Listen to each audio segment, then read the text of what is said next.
आहार विहार सेवी समीक्षकारी विषये स्वसक्तः दाता समः सत्यपरः क्षमावान् आप्तोपसेवी च भवत्यरोगः।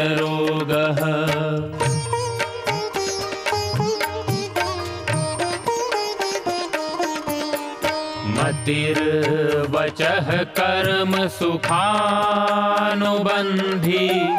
सत्वं विधेयं विशदा च बुद्धिः ज्ञानं तपः तत्परता च योगे यस्यास्ति तं नानुतपन्ति रोगाः।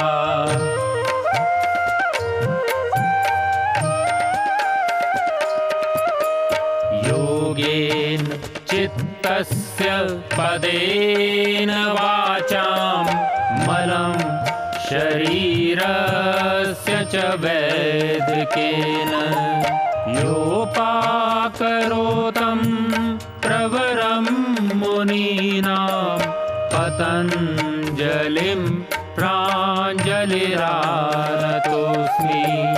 पतञ्जलिं प्राञ्जलिरानतोऽस्मि पतञ्जलिं प्राञ्जलिरानतोऽस्मि।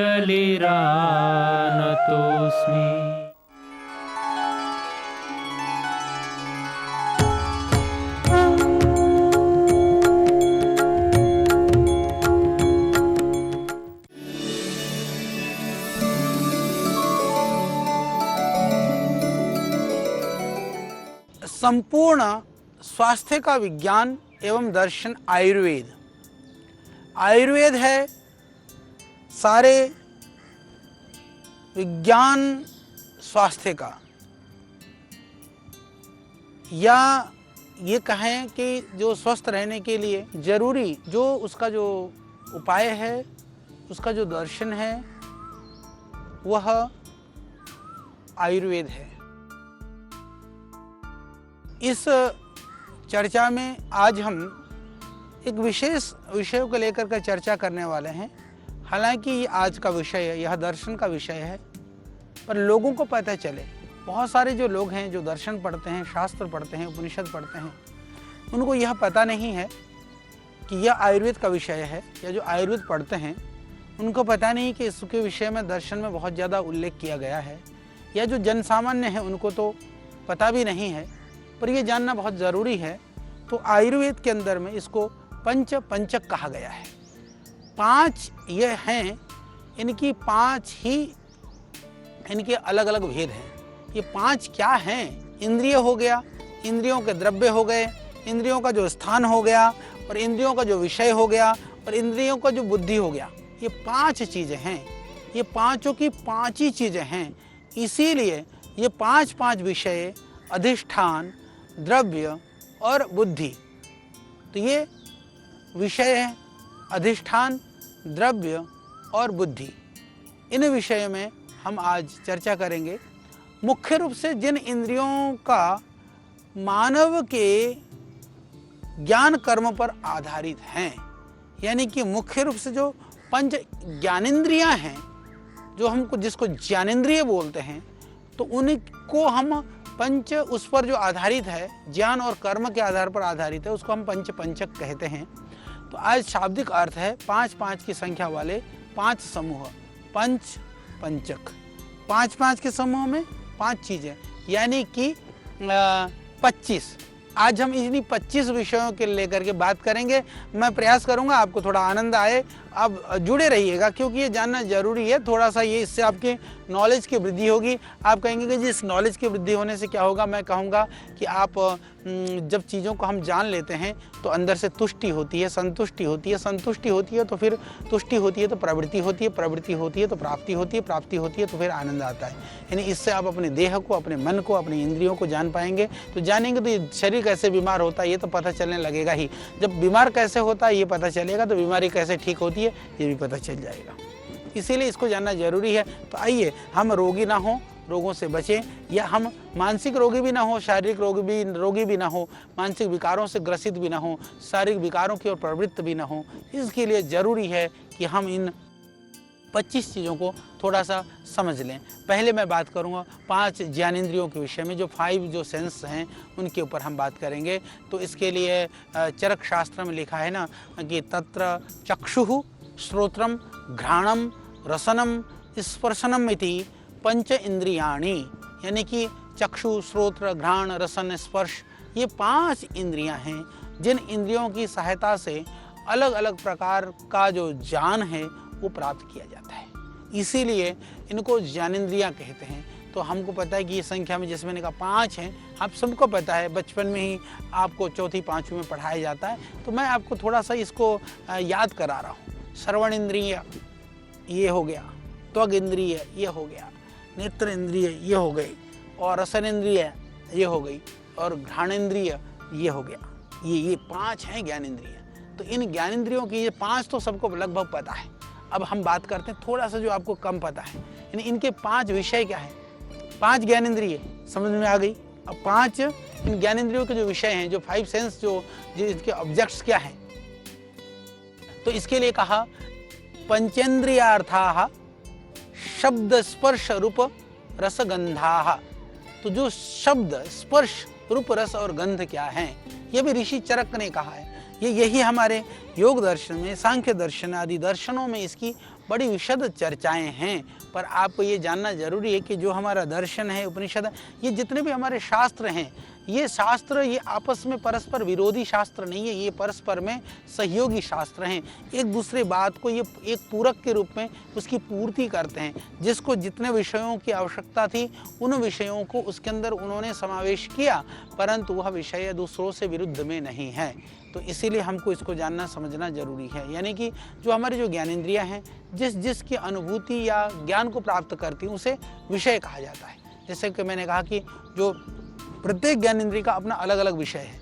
जैसे एक ज्ञानेंद्रिय का एक ही प्रकार का ज्ञान प्राप्त करती है कि नाक जो है, हम कहेंगे ये सूंघेगी भी और सुनेगी भी नहीं, एक ही काम करेगी। तो एक एक विषय का एक ही है। जैसे कि श्रवणेंद्रिय का विषय क्या है, शब्द, यानी कि श्रवणेंद्रिय का जो विषय है वह है सुनना, ठीक है। इसी तरह से त्वगेंद्रिय का विषय क्या है, स्पर्श, छू करके पता चल लेना कि कठोर है, मुलायम है, ठंडा है, गर्म है, अच्छा है, गुदगुदा है, ये सब पता करने का काम है। फिर जो नेत्रेंद्रिय का विषय क्या है, रूप है। ओहो क्या सुंदर है, अरे बड़ा बेकार है, देखा, अरे बड़ा अच्छा लगता है, कितना सुंदर है।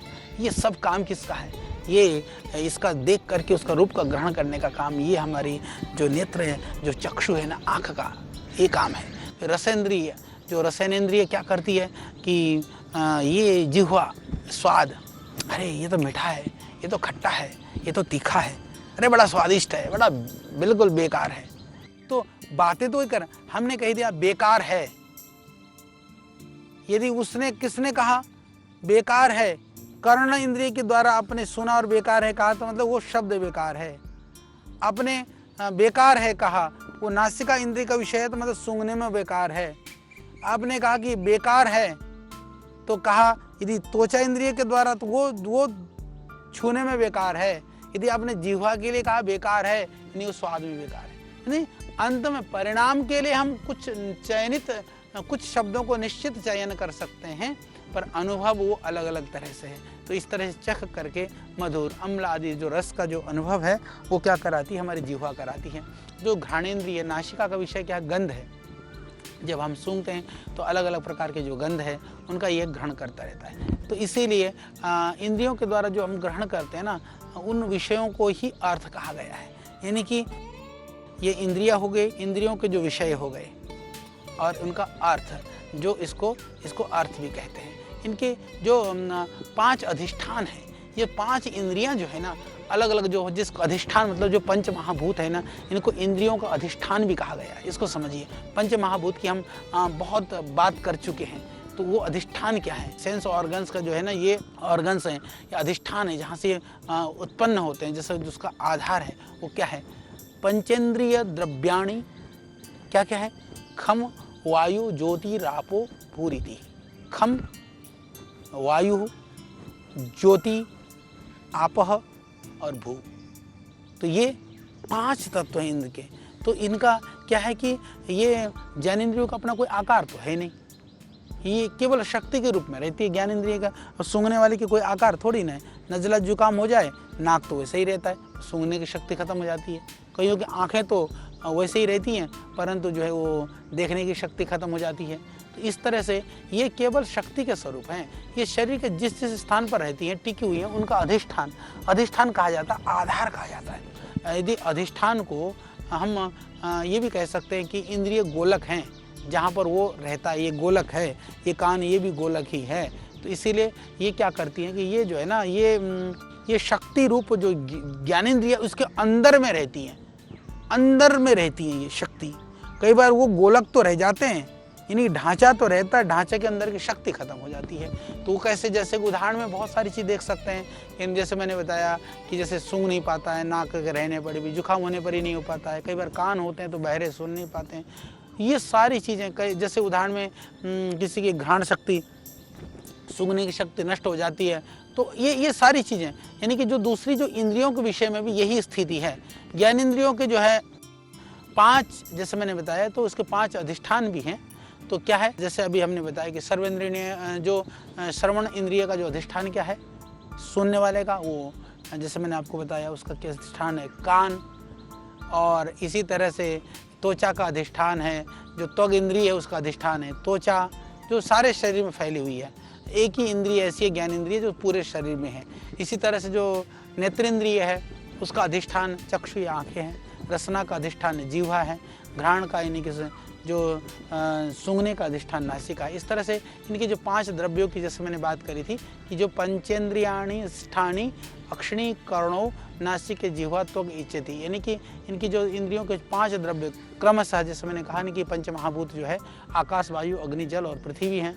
इन 5 महाभूतों में से जो है जो श्रोत्रेंद्रिय है उसका द्रव्य जो है, ये 5 जो ये पंच महाभूत हैं, इन्हीं में से इनका जो द्रव्य है क्या है? जैसे जो श्रवण करने वाला जो कान है, श्रोत्रेंद्रिय है, उसका जो द्रव्य है पंच महाभूत में से किससे संबंध है? उसका संबंध है आकाश से। इसीलिए कहा शब्द आकाश का गुण है। इसका जो शब्द का संबंध है आकाश है। आकाश वायु प्रभव शरीरात् समुच्चरण वक्रमुपैदिनादः स्थानांतरेषु परिविभज्यमाना वर्णम त्वम आगच्छति यह शब्द, यानी कि जो आकाश से, वह जो खाली स्थान है वहाँ से गूंजते हुए आकाश वायु प्रभव शरीरात्, वायु फिर शरीर में प्रवेश करता है। तो फिर वो आकाश वायु प्रभव शरीरात् समुच्चरण वक्रमुपैदिनादः, वक्र जो शरीर में से फिर क्या कि जो वाणी के रूप में बाहर निकलता है। तो आकाश ही अंदर जाता है, अंदर जा करके वाणी के रूप में बाहर निकलता है। तो जो आकाश तत्व प्रधान कान ही सुनते हैं। शब्द तो मुंह से निकलता है, सुनता कौन है? कान। आवाज कहीं से भी निकल रही हो, क्यों? क्योंकि जो शब्द गुण है किसका? आकाश का। और आकाश तत्व प्रधान किसमें भगवान ने दे करके भेज रखा है हमको? हमारा कान को भेज रखा है। ये बिल्कुल सरल विषय है। कितना सरल है। शब्द का गुण आकाश है और शब्द सुनने का काम कान करते हैं, इसलिए कान में जो है आकाश तत्व प्रधान है। इतनी बात है। फिर इसी तरह से स्पर्श इंद्रिय का जो मुख्य जो तत्व है वो क्या है? वो वायु है। वायु क्यों? क्योंकि जितने भी आप देखते हैं कि जितने भी जो वायु है जब निकलती है, गुण शीतलता आर्द्रता वो वायु का है। तो वायु जो महसूस करते हैं हम, महसूस करने वाला जो पार्ट है वो सर्दी, गर्मी, ठंडा, गरम, ठोस, ये जो सारे ये जो मुख्य ये जो है ये वायु का लक्षण है। यानी कि स्पर्श में हम तुरंत कौन सी चीज़ महसूस करते हैं? हम करते हैं कि एकदम ये तो ठंडा है, ये तो गर्म है, ये वायु का ही लक्षण है। इसीलिए ये स्पर्श यानी वायु तत्व प्रधान है। चक्षु का काम है तेज। कभी भी आपने देखा होगा अंधेरे में प्रकाश जलाते हैं तो दिखता है, सूर्य की रोशनी में दिखता है, अंधेरे में आग में दिखता है। ये सब क्या है? अग्नि है, सूर्य है, ये अग्नि तत्व प्रधान है सब। ये अग्नि तत्व के सहयोग से ही ये आंखें देख पाती हैं। अग्नि तत्व के सहयोग के बिना आंखें नहीं देख पाती हैं। वायु तत्व के सहयोग के बिना ये त्वचाएं अनुभव नहीं कर पाती हैं। इसलिए त्वचा का जो द्रव्य है वो क्या है? उसका द्रव्य है वह वायु है। चक्षु का जो द्रव्य है वो उसका द्रव्य क्या है? वो अग्नि है। इसी तरह से जो रसना इंद्रिय है, रसना इंद्रिय का जो द्रव्य है वह जो है वो जल है। जल जो जलीय तत्व है उसके द्वारा ही ये रसना, आपने देखा होगा किसी भी पदार्थों का जब हम लेते हैं तो उसके अंदर विद्यमान जो रस तत्व है उससे ही जो हमारी जो इंद्रिय रसना है, जो जिह्वा है, वो गुणों को बताती है। इसी तरह से एक बचता है गंधवती पृथ्वी, जो घ्राण इंद्रिय है उसका द्रव्य पृथ्वी है। घ्राण यानी कि जो गंध है, जितने भी तरह के जो विविध तरह के जो गंध हैं वो गंध किसको माना गया है कि वह गंध का जो आधार है वह पृथ्वी को माना गया है। तो इसीलिए जो पृथ्वी तत्व है वह हमारी इस नासा से संबंधित है। तो ये कितना सरल विषय को आपने जाना हमारे जो पंच ज्ञानेंद्रिय हो गए, पंच ज्ञानेंद्रियों के 5 विषय हो गए, 5 विषयों के 5 जो है उसके आधार हो गए। ये 3 चीज़ों को आपने बहुत अच्छी तरह से जो इंद्रियों का जो इसको आपने बहुत अच्छी तरह से समझ लिया। तो ये जो विषय हैं इनको आपने समझ लिया। अब हम बात करेंगे 5 बुद्धि के विषय में। जो 5 जो बुद्धियां हैं वो क्योंकि इन 5 विषयों के हिसाब से ये 5 बुद्धियां काम करती हैं। इसमें कहा पंचेंद्रिय बुद्धयः चक्षुर्बुद्धयादिकाः, यानी कि जो जितने भी ये जो हैं जो ज्ञानेंद्रियां भी हैं, जैसे हमने पहले चर्चा की, आपको बताया कि जो ज्ञानेंद्रियां भी ज्ञान कहाँ से प्राप्त करती हैं? स्वयं प्राप्त नहीं कर सकती हैं। बिना बुद्धि के सहयोग से, बिना मन के सहयोग से ये नहीं कर सकती हैं।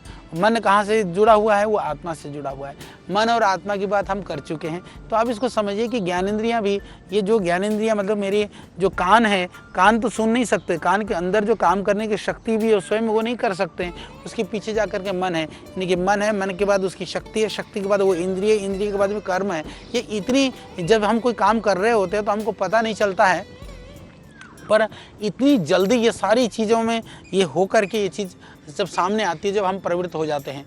तो जैसे ज्ञानेंद्रियां अपने आप में काम नहीं कर सकती हैं, पर जब इन इंद्रियों का अपने विषय के साथ में जब संपर्क होता है तो मन का भी साथ में रहना बहुत ज़रूरी है। तो मन का रहने से ही प्रवृत्तियां होती है, मन के रहने से ही काम करते हैं। उसके कुछ उदाहरण दिए जा सकते हैं। जैसे दुनिया में भी आप देखते हैं कई बार ऐसा होता है कि कोई आदमी बराबर से निकल गया, हमको पता ही नहीं चलता है। क्यों नहीं पता चलता है? क्योंकि उस समय पर कार्य तो हो रहा है। हमारी इंद्रियां, क्योंकि हमारा मन जो है और कहीं किसी कार्य में निमग्न होता है, कहीं लगा होता है, कहीं प्रवृत्त होता है, तो उस समय पर वो होश ही नहीं रहता, ध्यान ही नहीं रहता। इतना ही नहीं, कभी कभी तो ऐसा हो जाता है कि आदमी के शरीर में चोट भी लग जाए, घाव भी हो जाए। जब हम किसी दूसरे विषय में बहुत तल्लीन होते हैं ना, तो हमको पता ही नहीं चलता। यानी कि मन बहुत महत्वपूर्ण है। मन के विषय में हम बात कर चुके हैं, जरूर आपने उसको सुना होगा, नहीं तो जरूर उस प्रकरण को भी सुन लीजिएगा कि मन की क्या शक्ति है। मन अपार सामर्थ्यशाली है। तो मन न होने से कई बार हमको पता ही नहीं चलता है। इसलिए ज़रूरी है कि हर विषय के साथ उसको संपर्क में, जब अपने विषयों के साथ संपर्क में होता है तो मन भी साथ में रहना आवश्यक है। और मन के साथ में न होने से चीज़ों को पता नहीं चलता है। मन के साथ में होने से ही जो श्रोत्रेंद्रिय है अपने शब्दों को ठीक से सुन सकता है, जो हमारे कान हैं, त्वचा बढ़िया ढंग से स्पर्श कर सकती है, नेत्र देख सकती है। कई बार ऐसा होता है ना, मैं भी सोचता था, कभी कभी मेरे को याद है, लोग कहते बोले चाँद बहुत सुंदर होता है। अच्छा, देखते तो हम भी थे, हम बोले, मैं सोचता था कि चाँद बहुत सुंदर कैसे होता है? बोले ये अमुक बहुत सुंदर है, कभी लगता ही नहीं था। फिर हमने देखा कि जो बहुत इस तरह के रसिक टाइप, बोले वाह ये तो बहुत सुंदर है। कई लोग इस तरह से वर्णन करते हैं तो आदमी को लगता है कि हाँ सच में सुंदर होगा। जितने भी जो विषय हैं, वासनाएं हैं, अश्लीलता है, कामुकता है, ये वस्तुतः कुछ है नहीं, पर उनको वर्णन करते करते करते करते करते करते मन को ऐसा बना दिया जाता है कि आदमी फिर उन विषयों को लेकर के पागल होने लगता है। हाँ, तूने खा करके देखा क्या स्वाद था, अरे तूने देखा वो तो इतना सुंदर था। यानी कि हम उस सुंदरता के नाम पर मन को जो है ना एक तरह से उसको उसके साथ जोड़ने का प्रयास करते हैं। हम दूसरों को वर्णन करते हैं ना, जब दूसरों को व्याख्या करते हैं, उसकी इंद्रियां नहीं जुड़ती, पहले उसका मन जुड़ता है। यानी कि ये सारे विषयों के पीछे जब तक मन नहीं जुड़ेगा, उन विषयों के साथ में, उन इंद्रियों के साथ में वो चीज़ कभी नहीं जुड़ सकती। इसलिए मन को कंट्रोल करो तो गलत चीज़ में जुड़ेगा ही नहीं, मन को कंट्रोल करो तो अच्छी चीज़ में अपने आप दौड़ेगा। होता क्या है कि हम अच्छे और बुरों की जो जहाँ जाना चाहिए वहाँ जाते नहीं है, जिसको छोड़ना चाहिए वो छोड़ना चाहिए, वो छोड़ते नहीं है। तो इसलिए मैं आपको इन ज्ञानेंद्रियों के, इनके विषयों के, इनके द्रव्यों की, इनके स्थान की इसलिए बात कह रहा हूँ। ये इसलिए हमने इसको जोड़ा कि यह आयुर्वेद का विषय है, बहुत रुचिकर तो नहीं पर आपके लिए बहुत ज़रूरी है। तो रुचि तो अपने आप पैदा हो जाएगी, यानी कि मन के भागने से ही हम बाकी चीज़ों के साथ जुड़ते जुड़ते चले जाते हैं, हमको पता भी नहीं चलता है। यदि उसी टाइम पर हमने ब्रेक कर दिया कि बहुत बढ़िया है, बोले होगा भाई, बच गए ना कि भाई ये तो करना जरूरी, अच्छा जरूरी है, चलो चलते हैं ना, लग गए ना भाई। बचना हो या लगना हो तो मन क्या है, वो पहली हमारी वो एक तरह से समझिए कि वो आधार है, उस आधार से ही फिर बाकी चीज़ें शुरू हो जाती हैं। इसीलिए जो बुद्धि जो निर्णय करती है ना, जब वही शब्द क्या किसका ठंडा है, कैसा स्पर्श करना है, मुलायम है, खुरदुरा है, या इसका आकार कैसा है, स्वाद कैसा है, ये मीठा है, खट्टा है, नमकीन है, कड़वा है, ये कषाय है, कैसा है, गंध में सुगंध है, दुर्गंध है, ये क्या, ये सब मन की कहानी है। मन युक्त इंद्रियों के द्वारा ही प्राप्त की जाने वाली अनुभूतियां हैं। इसीलिए वो मन के लिए जो 5 बुद्धि की बात की गई ना, श्रोत्र बुद्धि, स्पर्श बुद्धि, चक्षु बुद्धि, रसना बुद्धि, घ्राण बुद्धि, ये जो है ना, ये इसीलिए की गई है, इसको समझिए कि ये जो इनको सारे जो इतने भी जो ज्ञानेंद्रियों के साथ में मन को क्यों जोड़ दिया गया है। मन को इसलिए जोड़ दिया गया है भाई, यदि बुद्धि में नहीं आएगा तो स्पर्श भी नहीं करोगे, बुद्धि में नहीं आएगा तो सूंघोगे भी नहीं, बुद्धि में नहीं आएगा तो देखोगे भी नहीं। अरे क्या बाजे बज रहे हैं, बोले नगाड़े बज रहे हैं, आदमी को कोई लेना देना नहीं, क्योंकि उसकी बुद्धि में नहीं आई। वो सोचता है कि ये तो, कई बार लोग कहते हैं ना, ये तो तेरी बुद्धि में आनी नहीं है बात। तो इसका मतलब क्या है कि कितना भी सुनाते रहो, उसको नहीं पल्ले पड़ना है। तो बोले तेरी बुद्धि में नहीं आनी, सुनाते रहो, नहीं पल्ले पड़ेगी। अच्छी अच्छी चीज़ लाकर सूंघाते रहो, सूंघता उसको समझ में नहीं आया। फिर आदमी लास्ट में क्या करता है, जब थक हार जाता है ना, कहता है भाई ये चीज़ ना तेरी बुद्धि में तो नहीं आने की। तो भाई बुद्धि में जो आने की उसको लाओ, जिसको रोकने की उसको रोको, जो चीज़ चाहिए बुद्धि के लिए उसी को रास्ता खुला रखो। तुम्हारा दरवाज़ा ऐसा होना चाहिए, तुम्हारा बुद्धि का दरवाज़ा ऐसा होना चाहिए कि फिल्टर होकर के चीज़ आए, कि नहीं कबाड़ा अंड शंड बैंड कुछ भी घुस रहा है, कुछ भी चीज़ तुमको प्रभावित कर रहा है, किसी ने कुछ कह दिया तो बोले भाई आग अब बुबला हो गया। पर तुम्हारी जो बुद्धि है ना, वो बुद्धि के द्वारा जो ज्ञान है, जिनका ग्रहण करने का जो आधार है, उस ज्ञान को किसको हमको घुसाना है। चाहे वो कोई रूप की बात 5 ही तो होंगी ना, 5 ज्ञान इंद्रिय है ना, तो 5 ही विषयों की बात होगी। कोई रूप की बात करेगा, कोई स्वाद की बात करेगा, कोई सुख की बात करेगा, कोई अनुभूति की बात करेगा। ये 5 ज्ञानेंद्रियों के द्वारा ही उन विषयों की चर्चा होगी, पर वो फिल्टर होकर के बुद्धि के माध्यम से ही तुमको वह चीज़ प्रभावित करेगा। तो यदि आप प्रभावित नहीं हुए, या जहाँ प्रभावित होना चाहिए वहाँ हुए, कई बार होता है, हमने देखते हैं, कई बार आसपास में कुछ हो रहा होता है, हम देखते हैं, कई बार आप घर में भी देखोगे, किसी को थोड़ी सी भी खुड़का हो जाए, वो चंचल बुद्धि है, उसका तुरंत जो शब्द गुण है ना, वो वाली बुद्धि जो है ना, वो ठीक से काम नहीं कर रही। दूसरा कुछ हो रहा नहीं देख रहा। तो जो चेतनता, हमें जहाँ चेतन रहना है हम वहाँ चेतन रहें, जहाँ हमको बुद्धि का प्रयोग करना है वहाँ बुद्धि का प्रयोग करें। नहीं तो जो ये तो ठीक है, इंद्रियों का गुण है, ज्ञान इंद्रियों का, शब्द रूप रस स्पर्श, सुनना सूंघना देखना बोलना, आवाज़ खुड़का, सर्दी गर्मी, हवा वर्षाद, अग्नि वायु, ये सब कुछ, आकाश वायु पृथ्वी, ये जो 5 महाभूतों के द्वारा मिल करके ये काम तो चलता रहेगा मेरे भाई। थोड़ा सा बुद्धि को, थोड़ी सी अपने मन को, यानी कि मन और बुद्धि का जो ये संबंध है ना, इसलिए इनको बुद्धि कहा गया कि ये इनका साथ जब संबंध हो जाता है तो फिर मन प्रवृत्त होना लगता है। इसलिए रस बुद्धि, गंध बुद्धि, त्वचा बुद्धि, घ्राण बुद्धि, इसीलिए इन बुद्धियों की बात की गई है।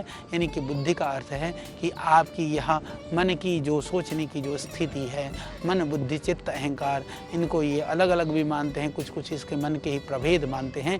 तो है तो ये मन का ही भाई बंधु या मन का ही एक रूप, तो उसको आप समझिए या कुछ भी समझिए। यदि यदि आप अपनी बुद्धि में नहीं लाओगे तो मन में नहीं आएगा, मन में नहीं आएगा तो जो करना है उसको करोगे, जहाँ बचना है उसको बचोगे।